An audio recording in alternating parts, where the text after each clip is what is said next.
சாதி என்பது தன்னை வலிமைப்படுத்திக் கொள்வதற்காக மறைமுகமான பல வழிகளில் நம்மை எதிர்க்கிறது, நேரடியாக மட்டுமில்லை. இன்றைக்கு திடீரென்று பெரியாரை பற்றி அவதூறாக பேசுகிறார்கள், பேச வைக்கப்படுகிறார்கள் என்றால் அது பெரியாருக்கு எதிரானது மட்டுமில்லை, சாதியத்தை காப்பாற்றுகிற ஒன்று. சாதியம் காப்பாற்றப்படுமானால் தான் இந்து மதம் காப்பாற்றப்படும். எல்லா சாதியத்தின் காரணமாகவும் பயன்பெறுவதும் பார்ப்பனர்களே என்பதால் நாம் அவர்களை எதிர்க்கிறோம். மூளைதான் காரணம், கை அடிக்கிறது. ஆனாலும் தொடர்ந்து அடிக்குமானால் கையை உடைக்க வேண்டிய காலம் வந்துவிட்டது என்பதை மறுக்க முடியாது. நீ எவ்வளவு ஜாதியாக வேண்டுமானாலும் இரு. அவர்களுக்கான அடிப்படை நோக்கம் பெரியாரை இழிவுபடுத்துவது கூட அல்ல. முழுக்க என்ன அவர்களுக்கு நோக்கம் என்றால் அந்த சாதியத்தை கட்டி காப்பது, அதை தமிழ் தேசியம் என்னும் பெயரில் செய்வது. பொய் பேசுவதில், எந்த ஆதாரமும் இல்லாமல் பேசுவதில் எப்போதும் அவர்கள் சளைத்ததில்லை. பெரியாரை இழிவு செய்கிறவர்களை அம்பலப்படுத்துவோம். அவர்கள் திராவிடத்துக்கு எதிராக அல்ல, சாதிக்கு ஆதரவாக பேசுகிறார்கள். திராவிடத்துக்கு எதிராக பேசும் கருங்காலிகளை எதிர்த்து களம் காணுவோம். ஏன் சாதியை நம்மால் சாய்க்க முடியவில்லை? கருத்தரங்குகள் மூலம், கவியரங்குகள் மூலம் சாதியின் வேரை அறுத்துவிட முடியாது. இந்த கருத்தரங்குகள் கூடாது என்பதல்ல. இந்த முயற்சிக்காக அந்த பாசறை முரசு குழுவினருக்கும் பாலன் அவர்களுக்கும் தலைவணங்கி நன்றியை நான் பதிவு செய்கிறேன். உங்கள் முயற்சி, உங்கள் நோக்கம், தொடர்ந்த செயல்பாடு இவை இருந்தும் கூட இவை போதுமானதாக இல்லை. என்ன காரணம்? சாதியை பற்றி தோழர் TKS அவர்கள் பேசுகிற போது ஒரு செய்தியை குறிப்பிட்டார். சங்க இலக்கியத்தில் சாதியம் இல்லை, சங்க இலக்கியத்தில் அந்த காலத்தில் பெண் அடிமைத்தனம் இல்லை என்று சொன்னார். ஒரு சின்ன திருத்தம், அவர் மன்னிக்க வேண்டும், இன்றைக்கு இருக்கிற அளவுக்கு இல்லை என்பதுதான் உண்மையே தவிர இல்லவே இல்லை என்று என்னால் சொல்லிவிட முடியாது. என்ன காரணம்? வேற்றுமை தெரிந்த நாற்பால் உள்ளும் கீழ்ப்பால் ஒருவன் கற்பின் என்று ஒரு புறநானூற்று பாட்டு சொல்லுகிறது. மேற்பிறந்தார் ஆயினும் கல்லாதார் கீழ்ப்பிறந்தும் கற்றார் அனைத்திலர் பாடு என்று திருக்குறள் சொல்லுகிறது. இந்த மேற்பிறந்தார் கீழ்ப்பிறந்தார் என்பது எதை குறிக்கிறது? மேற்பிறந்தார் ஆயினும் கல்லாதார், கல்வியினுடைய பெருமையை சொல்லுவதற்காக வள்ளுவன் கல்லாமை என்கிற அதிகாரத்தில் இந்த குறளை பயன்படுத்தி இருக்கிறார் என்றாலும் மேற்பிறந்தார் என்றால் அவர்கள் யார்? மேற்பிறந்தார் ஆயினும் கல்லாதார் கீழ்ப்பிறந்தும் கற்றார் அனைத்திலர் பாடு என்ற திருக்குறளும், வேற்றுமை தெரிந்த நாற்பால் உள்ளும் கீழ்ப்பால் ஒருவன் கற்பின் மேல்பால் ஒருவனும் அவன்கட்படுமே என்னும் புறநானூறும் கல்வியின் பெருமையை பேசுகின்றன.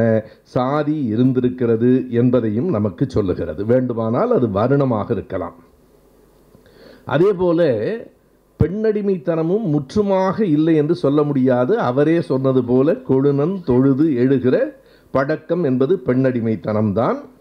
அது மட்டும் அல்லாமல் திருக்குறளே 15வது அதிகாரத்தின் முதல் குறளின் முதல் சொல் பிறன் பொருளாள் என்று பெண்ணை குறிக்கிறது.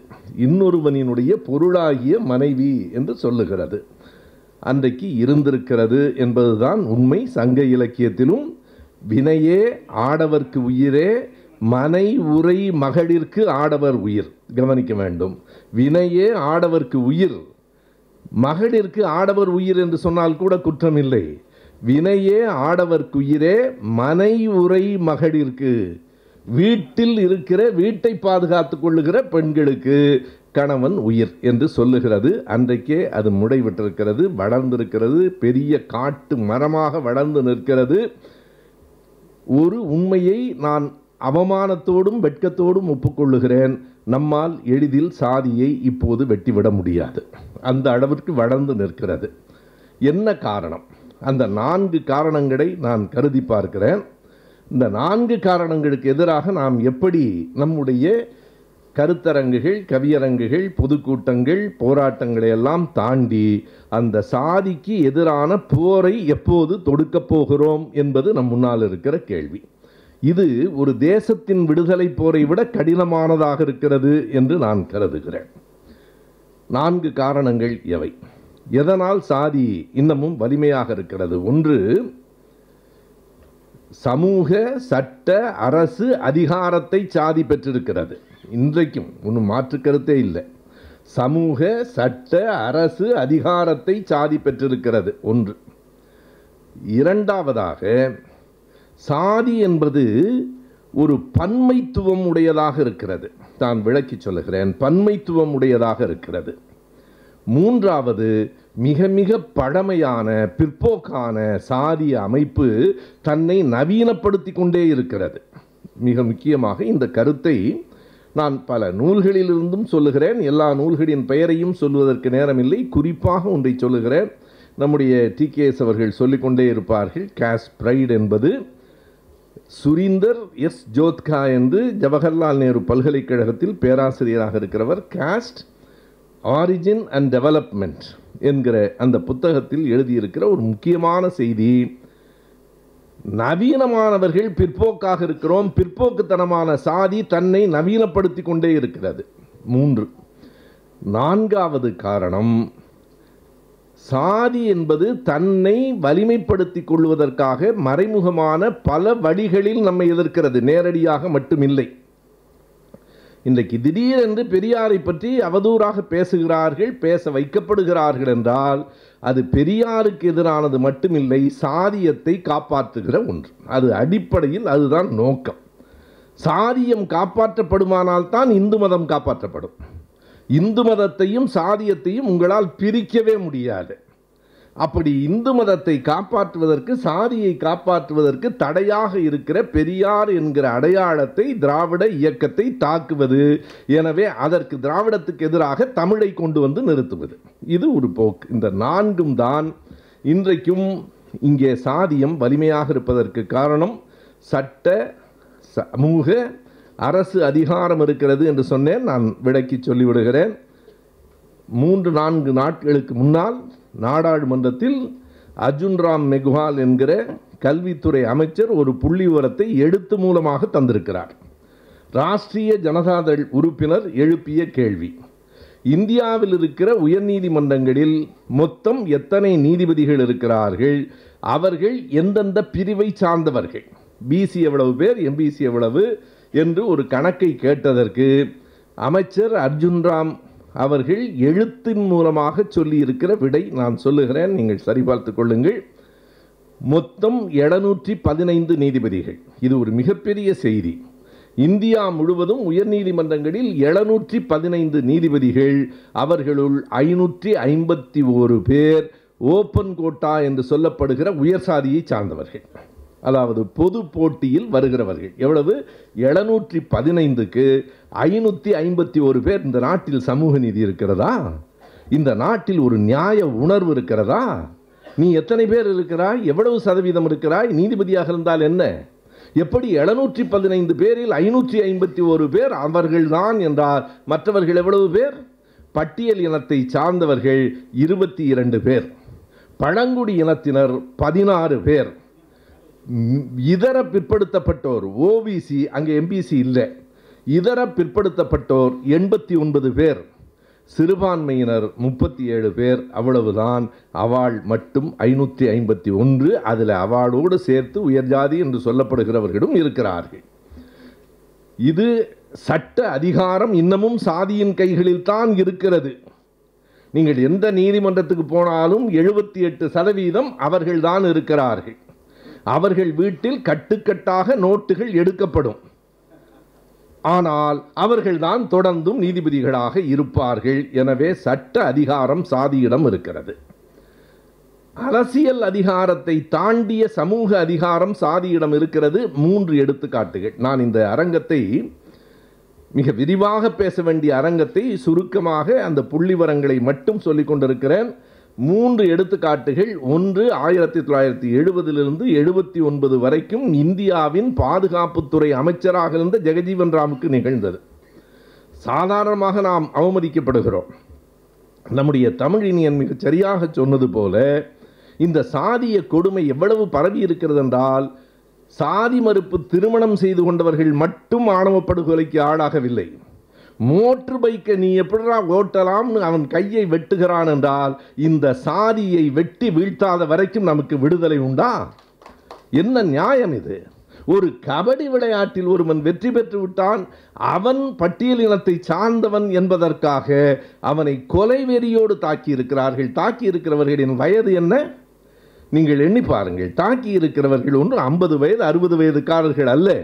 அவனோடு படிக்கிறவர்கள் 20 வயதில் இந்த மூளையில் இவ்வளவு நஞ்சு ஏறி இருக்கிறது என்றால் நாம் எப்படி போராடப் போகிறோம் என்கிற கேள்வியை உங்கள் முன்னால் வைக்கிறேன். இன்னொன்றையும் இந்த இடத்தில் நான் சொல்லிவிடுகிறேன். பொதுவாக இப்படிப்பட்ட சாதிய தாக்குதல்களுக்கு திரும்ப திரும்ப நாம் ஒன்றை சொல்லிக் கொண்டிருக்கிறோம்.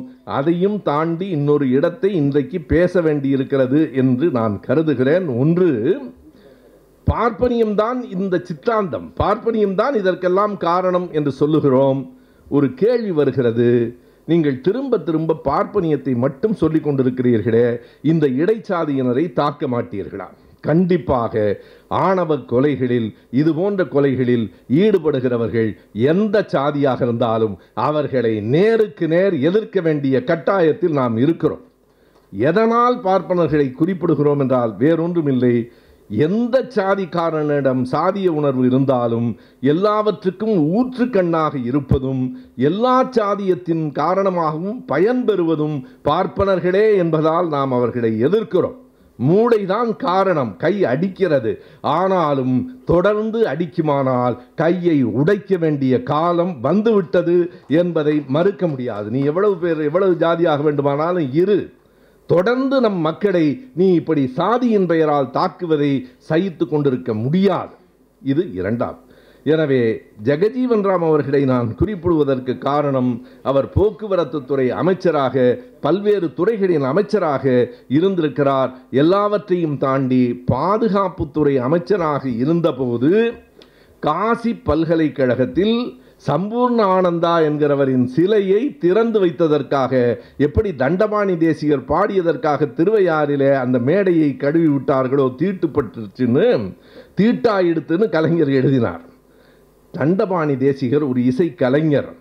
ஆனால் ஜெகஜீவன் ராம் பாதுகாப்புத்துறை, இந்திய ஒன்றியத்தின் பாதுகாப்புத்துறை அமைச்சர், அவர் திறந்து வைத்தார் என்பதற்காக அந்த சிலையை மறுபடியும் தீட்டு கடிக்கிறோம் என்று கழுவினார்களே. இந்த சமூகத்தில் நாம் வாழ்கிறோம். இது ஒன்று.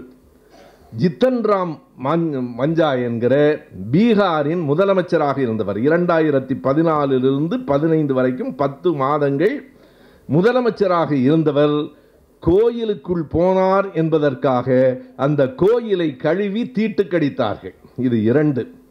இவை எல்லாவற்றையும் தாண்டி இந்தியாவின் முன்னாள் குடியரசுத் தலைவர் ராம்நாத் கோவிந்த் ஒரு கோயிலுக்கு போனார் என்பதற்காக தீட்டு கடித்தார்கள்.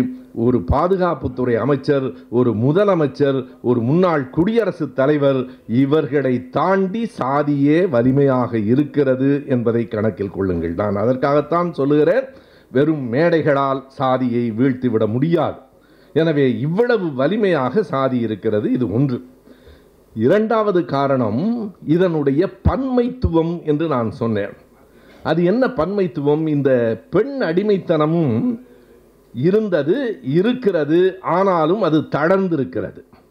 இன்றைக்கு பால்ய விவாகம் இல்லை, இன்றைக்கு உடன்கட்டை ஏறுதல் இல்லை, இன்றைக்கு விதவைகள் என்று நம்புகிற அந்த சமூகத்தை, நம்பிக்கையை, மத நம்பிக்கையை உடைய பெண்கள் கூட கணவனை இழந்த பிறகு பொட்டும் பூவும் வண்ண சேலையுமாக இருக்கிற காட்சியை பார்க்க முடிகிறது. ஒரு பெண் அடிமைத்தனம் தளர்ந்திருக்கிறது, முற்றிலுமாக போய்விடவில்லை. ஆனாலும் நான் ஒரு கூட்டத்தில் பேசுகிற போது சொன்னேன், இப்படியெல்லாம் இருந்ததென்று ஒருவர் எழுந்து சொன்னார் பேசுகிற நேரத்தில். இப்போது பெண்ணடிமைத்தனமெல்லாம் குறைஞ்சிருச்சுங்க, இப்பெல்லாம் தூக்கி ஒரு கணவன் இறந்த உடனே பெண்ணை நெருப்பில் போட முடியுங்களான்னு கேட்டார். போட்டு பாருங்க, முடிஞ்சா போட்டு பாரு, திரும்ப நீ வீட்டுக்கு போக முடியாது. பெண்கள்கிட்ட விழிப்புணர்ச்சி வந்திருக்கிறது. பெண் ஆண் போராட்டத்தில் இரண்டும் ஒருவருக்கு ஒருவர் அடிமை இல்லை என்கிற நிலை வந்திருக்கிறது. பணக்காரனா ஏழையா என்கிற போராட்டத்தில் முன்பு மாதிரி பணக்காரன் ஏழைகளை கொடுமைப்படுத்த முடியாது. கருப்பா வெள்ளையா என்கிற மேலை நாட்டு போராட்டங்களிலும் கூட உள்ளே அந்த அழுக்கு இருந்தாலும் வெளியே காட்டிக்கொள்ள முடியாது. நீங்கள் வெளிநாடுகளுக்கு போனால் நம் பிள்ளைகளே சொல்லுவார்கள், பா கருப்பன்னு சொல்லிடாதீங்க, நீக்ரோன்னு. அந்த பயம் வந்துடுச்சு இல்லடா, அவனை பார்த்து ஆப்பிரிக்கன் அமெரிக்கன் என்று சொல்ல வேண்டுமே தவிர நீக்ரோ என்றோ கருப்பன் என்றோ சொல்லக்கூடாது என்கிற அளவுக்கு இந்த போராட்டங்களில் முன்னேற்றம் ஏற்பட்டிருக்கிறது. இந்த போராட்டங்கள் கூட முழுமையாக வெற்றி அடையவில்லை. பெண் ஆணுக்கு சமமாக வந்துவிடவில்லை. ஏழை பணக்காரனுக்கு இயல்பாக எளிதாக நேரில் இருக்க முடியவில்லை. ஆப்பிரிக்க மக்கள் அமெரிக்கர்களுக்கு சமமாக வந்துவிடவில்லை. ஆனாலும் ஒரு நூற்றாண்டுக்கு முன்பு இருந்ததை விட இன்றைக்கு முன்னேற்றம் வந்திருக்கிறது என்றால் அதற்கு ஒரு காரணம், அங்கே போட்டியாளர்கள் இருவர் மட்டுமே. பெண்ணா ஆணா? பெண்களை எல்லோரும் ஒருங்கிணைக்க முடியும். ஏழையா பணக்காரனா? ஏழைகளை ஒருங்கிணைக்க முடியும். கருப்பர்களா வெள்ளையர்களா? கருப்பர்களை ஒருங்கிணைக்க முடியும். ஜாதி இரண்டில்லை, 6000க்கும் மேற்பட்ட ஜாதிகள் இந்தியாவில் இருப்பதால் எனக்கு மேலே இருக்கிறவனை பற்றி நான் கவலைப்படாமல் எனக்கு கீழே இருக்கிறான் என்று நான் திருப்தி அடைகிறேன். எனவே இந்த பன்மைத்துவம் சாதியை காப்பாற்றுகிறது. இதை மிக தெளிவாக உணர்ந்துதான் திராவிட இயக்கம் என்ன செய்ததென்றால், இந்த ஜாதிக்கு அந்த ஜாதிக்கும் அல்ல, பார்ப்பனர் பார்ப்பனர் அல்லாதார் என்று 2 பிரிவாக கொண்டு வந்து நிறுத்திற்று. மறுபடியும் பார்ப்பனர் பார்ப்பனர் அல்லாதார் என்கிற 2 பிரிவுகள் என்றால் தான் பார்ப்பனர் அல்லாதார் ஒருங்கிணைய முடியும். அதை தடுப்பதற்கே இப்போது 4வதாக நான் சொல்லுகிறேன், தமிழ் குடி என்கிற பெயரில் சாதிகளை மறுபடியும் முன்னிறுத்துகிறார்கள். மறுபடியும் ஐயா பெரியாரை கடுமையாக தாக்கி பேசுகிறார்கள். அவர்களுக்கான அடிப்படை நோக்கம் பெரியாரை இழிவுபடுத்துவது கூட அல்ல. முழுக்க முழுக்க என்ன அவர்களுக்கு நோக்கம் என்றால், அந்த சாதியத்தை கட்டி காப்பது, அதை தமிழ் தேசியம் என்னும் பெயரில் செய்வது. தமிழ் தேசியம் நம்முடைய கொள்கைகளில் ஒன்று. திராவிட இயக்கமே தமிழ் தேசியத்தின் தொடக்கம். தமிழ் தேசியத்தை பேசுகிற எல்லா உரிமையும் கொண்டவர்கள் நாம். ஆனால் தமிழ் தேசியத்தை தமிழுக்கு எதிராக, திராவிடத்துக்கு எதிராக கொண்டு வந்து நிறுத்துவது. எப்போதும் ஒன்றை நினைவில் வைத்துக் கொள்ளுங்கள், பொய் பேசுவதில், எந்த ஆதாரமும் இல்லாமல் பேசுவதில் எப்போதும் அவர்கள் சளைத்ததில்லை. இவர்கள் மட்டுமில்லை, நான் சொல்லுவது தெங்காடி என்கிற BMS என்கிற அமைப்பு, பாரதிய மஸ்தூர் சங்கம், அதை உருவாக்கியவர்களில் ஒருவர். அவர் என்ன எழுதியிருக்கிறார்? அந்த புத்தகம் இருக்கிறது. வெளிப்படையாக துணிச்சலாக எழுதுகிறார்கள். தெங்காடி என்ன எழுதுகிறார் என்றால், 1952ஆம் ஆண்டு தேர்தலில் அம்பேத்கர் போட்டியிடுகிற போது எட்கேவரினுடைய ஆதரவின்படி, எட்கேவர் பேச்சை கேட்டுத்தான் அம்பேத்கர் செயல்பட்டார். நான் தான் அவருக்கு ஏஜென்டாக இருந்தேன், தெங்காடி எழுதியிருக்கிறார். ஆனால் அம்பேத்கரினுடைய வாழ்க்கை வரலாறு மிக தெளிவாக சொல்லுகிறது. ஷெட்யூல் காஸ்ட் ஃபெடரேஷன் என்கிற ஒன்றை அவர் தொடங்கிய போது 51 இந்து சட்ட திருத்த மசோதாவை அவர் கொண்டு வந்து அது தோல்வியடைந்ததற்கு பிறகு அம்பேத்கர் வெளியில் வந்தார். வெளியில் வந்ததற்கு பிறகு 53 தான் சொன்னார், I will be the first person in burning this constitution என்று சொன்னார். இந்த அரசமைப்பு சட்டத்தை பெரியார் 57 கொளுத்தினார். நான் தான் கொளுத்துவதில் முதல் ஆளாக இருப்பேன் என்று 53 அதை எழுதிய அம்பேத்கரே சொன்னார். அதற்கு என்ன காரணம் என்றால், இது சாதியை பாதுகாக்கிறது என்றார். வெளியில் வந்த பிறகு ஷெட்யூல் காஸ்ட் ஃபெடரேஷன் சார்பாக போட்டியிடும் நேரத்தில் அம்பேத்கர் என்ன அறிக்கை கொடுத்தார் என்பது அவருடைய வாழ்க்கை வரலாற்று புத்தகத்திலே இருக்கிறது. அம்பேத்கர் தெளிவாக சொல்லுகிறார், இந்த தேர்தலில் நாம் போட்டியிடுகிறோம், இதில் காங்கிரஸ் கட்சியோடு, இந்துத்துவ அமைப்புகளோடு, கம்யூனிஸ்ட் கட்சியோடு நமக்கு எந்த தொடர்பும் இல்லை. அத்தனை தெளிவாக அவர் சொல்லியிருக்கிறார். நான் தான் அவருடைய தேர்தல் ஏஜென்டாக இருந்தேன் என்று ஒருவன் பொய் சொல்லுகிறான் என்றால், பொய் சொல்ல கூச்சப்படாதவர்கள், கவலைப்படாதவர்கள் அவர்கள். அதுதான் உண்மையான செய்தி. நேரடியாக ஒரு பொய்யை எந்த தயக்கமும் இல்லாமல் சொல்லுகிறவர்களாக அவர்கள் இருக்கிறார்கள். இதை போல அந்த தெங்காடியினுடைய அந்த புத்தகத்தில் பல செய்திகளை நான் பார்க்கிறேன். முற்றும் முழுக்க எதிரான கருத்துக்களை, அந்த கருத்துகள் தான் பாரதிய மஸ்தூர் சங்கம் என்கிற அவர்களின் தொழிற்சங்கங்களில் பரப்பப்படுகிறது. எப்படி தெரியுமா? இப்போது நம்முடைய ஆளுநர் சொல்லியிருக்கிறார் இல்லையா? என்ன சொல்லியிருக்கிறார்? தமிழ்நாடு முழுவதும் ஹெட்கேவாரினுடைய பிறந்த நாளை கொண்டாடுவதில் தன்னை அர்ப்பணித்துக் கொண்டிருக்கு. யாருக்காவது தெரியுமா ஹெட்கேவார் பிறந்த நாள் எதுன்னு? இந்த அரங்கத்தில், இந்த ஊரில் அப்படியே தமிழ்நாடு தன்னை அர்ப்பணிச்சுக்கிட்டு இருக்குதான். என்ன பொருள் என்றால், ஏப்ரல் 1ஆம் தேதி ஆளுநர் மாளிகையில் ஹெட்கேவார் பிறந்தநாள் விழாவை அவர் நடத்தப் போகிறார் என்பதுதான் செய்தி. இப்படி இன்றைக்கு ஒரு வருகிற போது ஒரு நல்ல செய்தி வந்திருக்கிறது. நம்முடைய மாண்புமிகு முதலமைச்சர் சொல்லியிருக்கிறார், அருள்மொழி பார்த்திருக்க கூடும். ஏன் நான் அருள்மொழியை குறிப்பிடுகிறேன் என்றால், நானும் அருள்மொழியும் தான் தொடர்ந்து அதற்காக பல இடங்களில் முயற்சி செய்தோம். பதவி உயர்விலும் இடஒதுக்கீடு என்பதை நடப்பு சட்டமன்ற தொடரிலேயே கொண்டு வர இருக்கிறோம் என்று அறிவித்திருக்கிறார். இந்த பதவி உயர்வில் இடஒதுக்கீடு இல்லை என்பதால் எவ்வளவு பேர் பாதிக்கப்பட்டார்கள் எனக்கு உண்மையாக தெரியாது. நண்பர் செல்வின் சவுந்தரராஜன் தான் எனக்கு அதை எடுத்து சொன்னார். பிறகு டாக்டர் செல்லப்பன் அவர்கள் அதை விரிவாக விளக்கினார். நானும் அருள்மொழியும் தான் அன்றைக்கு அட்வொகேட் ஜெனரலாக இருந்த சண்முக சுந்தரம் அவர்களை பார்த்து இதை முன்னெடுக்க வேண்டும் என்று சொன்னோம். உச்சநீதிமன்றத்தின் தீர்ப்பு பதவி உயர்வில் இடஒதுக்கீட்டுக்கு எதிராக இருக்கிறது என்று சொன்னார். ஆனாலும் முதலமைச்சர் கவனத்துக்கு கொண்டு போயிருக்கிறோம் என்றார். இன்றைக்கு முதலமைச்சர் அறிவித்திருக்கிறார், அந்த பதவி உயர்வில் இடஒதுக்கீடு இல்லாத காரணத்தால் பட்டியல் இனத்தை சார்ந்த பலரும் பெண்களும் மிக கொடூரமாக பாதிக்கப்பட்டிருக்கிறார்கள். அதையும் தமிழ்நாடு தான் முன்னெடுக்கப் போகிறது. தமிழ்நாடு போராடும், தமிழ்நாடு வெல்லும். இந்த இடஒதுக்கீட்டில் மட்டுமில்லை, மிகச் சரியாக சாதி மறுப்பு திருமணத்தால் சாதி ஒழிந்துவிடும் என்று நாம் கருதினோம், ஒழியவில்லை. கலப்பு மனத்தால் சாதி செத்தே போகும் என்று சுரதா எழுதினார். சாதி தன்னை புதுப்பித்துக் கொள்ளுகிறது, நவீனப்படுத்திக் கொள்ளுகிறது. சாதி மறுப்பு திருமணம் எங்கே வந்து நிற்கிறது? சாதி மறுப்பு திருமணம் செய்து கொண்டவர்களுக்கு பிறக்கிற குழந்தைகள் இருவரில் ஒருவரின் ஜாதியை ஏற்றுக்கொள்ளலாம். நாம் என்ன செய்கிறோம்?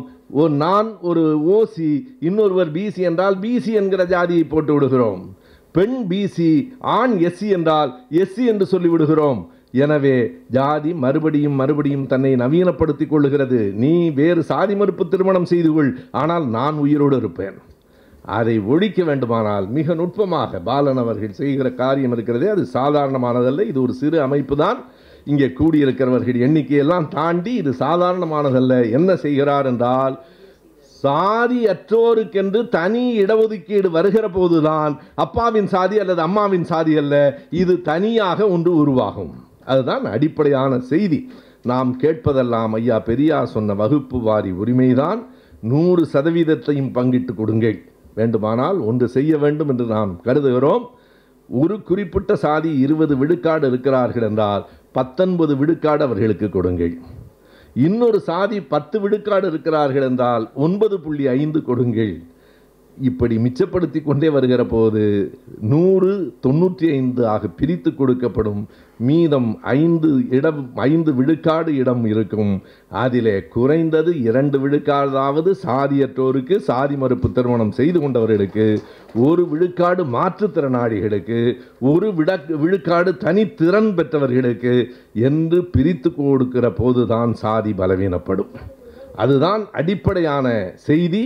அதை மிகச் சரியாக, எனவே சாதியற்றோர் என்று ஒன்று வந்துவது மட்டும் போதுமானதில்லை. இன்றைக்கு பலர் சாதியற்றோர் என்று தங்கள் பிள்ளைகளை நாங்கள் பதிவு செய்கிறோம், சரிதானா என்று கேட்ட நேரத்தில் நான் சரியில்லை என்று சொன்னேன். ஏன் என்று கேட்டார்கள். நீங்கள் பட்டியல் இனத்தை சார்ந்தவர், பிற்படுத்தப்பட்டவர், இந்த உரிமையை நாம் போராடி பெற்றிருக்கிறோம். சாதியற்றவர் என்று நாம் சான்றிதழ் வாங்கினால் நாம் எங்கே போவோம்? திறந்த வெளி போட்டி, ஓப்பன் காம்படிஷனுக்கு போயிடுவோம். பெற்ற உரிமையை இழந்துருவோம். பட்டியலின மக்கள் எத்தனை பாடுபட்டு, மிகவும் பிற்படுத்தப்பட்டோர் எவ்வளவு பாடுபட்டு இந்த இடத்துக்கு வந்திருக்கிறோம். நாம் அந்த உரிமையை சாதியற்றோர் என்ற சான்றிதழ் மூலம் இழந்து விடுவோம். எப்போது பெறலாம் என்றால், சாதியற்றோருக்கு தனி இடஒதுக்கீடு வருகிற போது நாம் சாதியற்றோர் என்று பதிவு செய்து கொள்ளலாம். அது வரையில் காத்திருக்க வேண்டும். எனவே சாதிக்கு எதிரான போராட்டம் மிக கடுமையானது. நம் வாழ்நாள் போதுமானதில்லை. நம் வாழ்நாளில் சாதியை ஒழித்துவிட முடியாது. ஆனாலும் போராடுவோம், சாகும் வரை போராடுவோம். ஐயா பெருஞ்சித்திரனார் தான் ஒரு கவிதையிலே சொல்லுவார். அந்த கவிதையை சொல்லி நான் என் உரையை நிறைவு செய்கிறேன். அந்த கவிதை வரிகள் எனக்கு நினைவில்லை, அந்த செய்தி இதுதான். 2 எறும்புகள் ஒரு மனிதனின் மேலே ஏறுகின்றன. அந்த எறும்புகள் நம் மனித உடலை பற்றி என்ன பேசுகின்றன என்பது அந்த கவிதை. நம் உடல் அதற்கு மிகப்பெரியதாக தெரியும். விரல்களை பார்த்து அந்த எறும்புகள் பேசிக் கொண்டிருக்கின்றன. அடே அப்பா, எவ்வளவு பெரிய தூண்கள் இருக்கிறது. கண்களை பார்த்து எவ்வளவு பெரிய குளம் இருக்கிறது. பேசிக்கொண்டே போகிற போது அந்த குழந்தை எறும்பு தாய் எறும்பிடம் கேட்கும், இவ்வளவு பெரிய உருவத்தை நம்மால் வெல்ல முடியுமா என்று கேட்கும். தாய் எறும்பு சொல்லும், வெல்ல முடியாது, ஆனாலும் கடித்து விட்டு சாவோம் என்று சொல்லும். நம்மால் இவர்களை அடித்து விட முடியாது, ஆனாலும் கடித்து விட்டு சாவோம், கடித்து விட்டு சாவோம் என்றுதான் பாசறை பாலன் தொடங்கி இருக்கிறார். உங்களோடு நிற்போம், ஒவ்வொரு இடத்திலும் நிற்போம், காலம் முழுவதும் நிற்போம், இதற்கான போர்க்களங்களில் கூடுதலாக நிற்போம். பெரியாரை இழிவு செய்கிறவர்களை அம்பலப்படுத்துவோம். அவர்கள் திராவிடத்துக்கு எதிராக அல்ல, சாதிக்கு ஆதரவாக பேசுகிறார்கள். திராவிடத்துக்கு எதிராக பேசும் கருங்காலிகளை எதிர்த்து களம் காணுவோம். நன்றி, வணக்கம்.